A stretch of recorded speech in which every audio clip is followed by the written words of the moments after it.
would this roll out in Alberta, and how would it look in Alberta? Okay, so what's happening in Alberta is, first of all, they had to change the actual legislation, the Environmental Protection Act, that actually allows EPR to happen. So that happened in the fall. Now what they're doing is Alberta Environment is nose to the grindstone writing the regulations now for the recycling component, which falls under the Environmental Protection Act. Initially, there's only two materials being captured.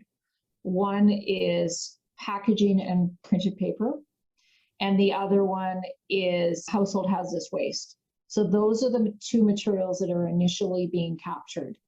And others then will be added on later on, because introducing these regulations, there's work involved in that as well. So they had to pick the priority items first, and that's what they've done.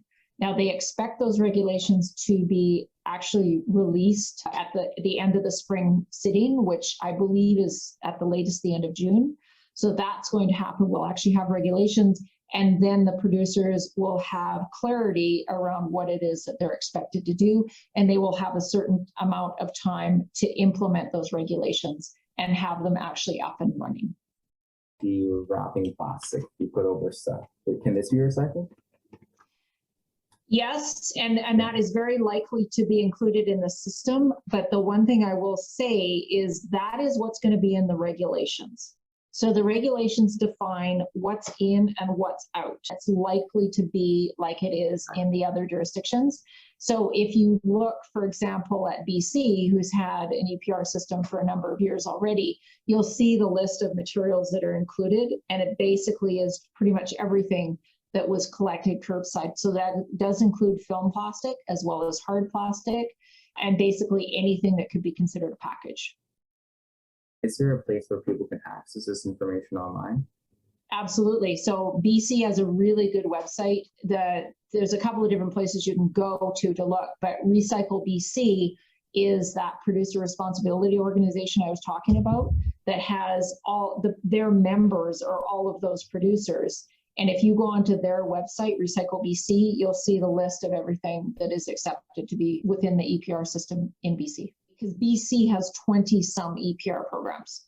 So you've got PPP, you've got HHW, you've got used oil, you've got tires, you've got electronics, you've got a whole list of things that all then eventually end up being captured under EPR.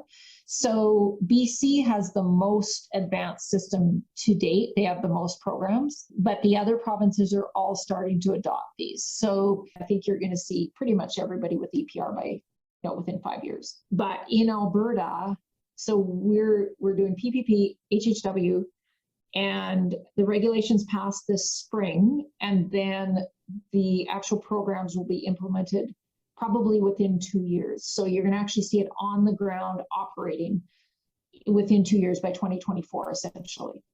So that will happen, but at the same time, they will start expanding to other materials as well. So you're going to see them starting to add on it. Like, for example, one is agricultural plastics. We know that should be handled under EPR. And you're going to start adding on some of these other materials as well. So you'll just start to get an expanded list of materials that are all covered under EPR. I'm thinking within 10 years, we're going to have the full range of materials like BC does under EPR, but it's not going to be within a couple of years.